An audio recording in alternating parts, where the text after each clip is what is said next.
Greetings everyone and welcome back to Save the Game Media. My name's Kevin and in today's video we're going to talk all about Tribreaker, a Sacred Symbols Odyssey. The game is out today and I've played through the entire thing and I'm going to let you know whether it's worth your time and money.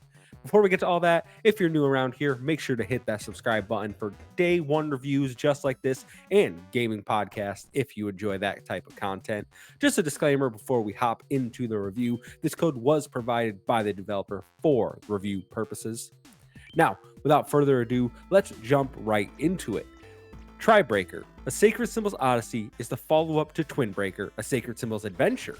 The game once again comes from Lillymo Games, and if you couldn't deduce from the title, is from the brain of Last Stand Media and Sacred Symbols host Colin Moriarty. The original game had you play as Colin and co-host Chris Raygun, but since that time, Sacred Symbols has become a trio, adding Dustin Furman, so of course, the game naturally reflects this change.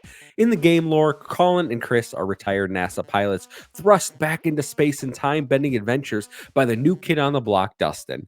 The story is silly and shouldn't be taken too seriously, because at the end of the day, this is an arcade brick breaker. So let's talk about the meat and potatoes, the gameplay.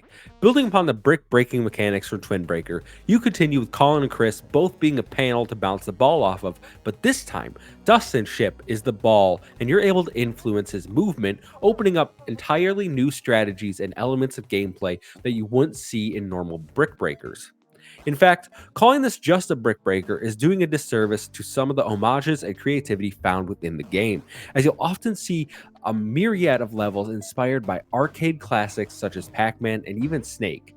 It is here I actually find myself torn, because for me, the non-brick breaker levels were actually my favorites. Catching music notes as they fall or shooting enemies as a tank while avoiding obstacles was much more enjoyable to me than, say, the normal brick breaking elements. That isn't to say they don't try and do interesting things with the brick breaking levels, such as enemy paddles that mimic your movement, or they put you into a Pong-like battle with an enemy AI.